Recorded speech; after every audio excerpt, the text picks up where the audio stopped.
2023. ما لعبناش بلي Olympiques بالعاني باش نخليهم لعصام شراي pour la Coupe d'Afrique U23. D'ailleurs, on a fait un mauvais mois de juin parce qu'on avait laissé les joueurs de Botola pour finir le championnat et les joueurs olympiques pour se préparer. On a appris, nous, de nos erreurs pour que, justement, au mois de juin, les joueurs olympiques, quand même, ils restent avec l'équipe A. Donc voilà, le processus, il a été clair. Donc, je me suis investi.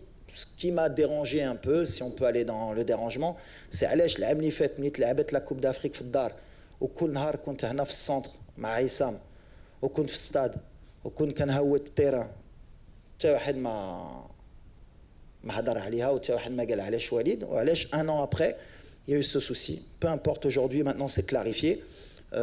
Quand le président m'a donné la responsabilité de nommer le sélectionneur des U23 pour les Jeux Olympiques, et je le remercie pour la confiance, c'est moi qui ai nommé Tarek Skitioui, et j'assume ce choix.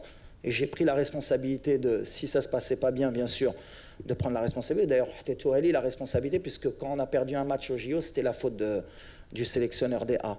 Mais avec Tarek, ça s'est super bien passé, puisque déjà, on avait une réunion au préalable quand il était au Mas de Fès, quand je lui ai proposé le challenge des Jeux Olympiques, et sur tout le mode opératoire des Jeux Olympiques, tout était clair. C'est-à-dire qu'il savait très bien que les joueurs, il les aurait pratiquement 15 jours avant les Jeux Olympiques.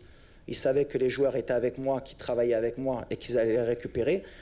On a travaillé ensemble dans le processus pour que les clubs acceptent de libérer les joueurs, puisque ce n'était pas une date FIFA. Donc, pendant tout le mois de vacances que j'aurais dû avoir, c'est moi qui me suis déplacé pour convaincre et Monaco, et le Betis de Séville, et le Havre, et X et Y. Bon, c'est vrai que j'ai échoué sur Shadi Riyad et sur Saïbari du PSV, puisque les clubs n'ont rien voulu entendre, malgré que jusqu'à la dernière minute, on s'est bien battu.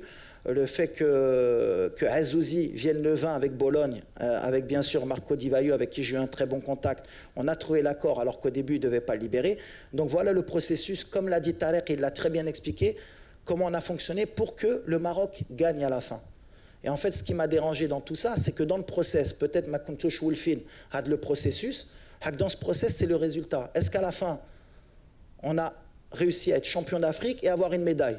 Peu importe le processus, je peux comprendre que pour certains, ils ne sont pas habitués, mais le résultat, il est que, je crois, en 8 participations aux Jeux Olympiques, et depuis 1972, le Maroc n'avait jamais passé les poules.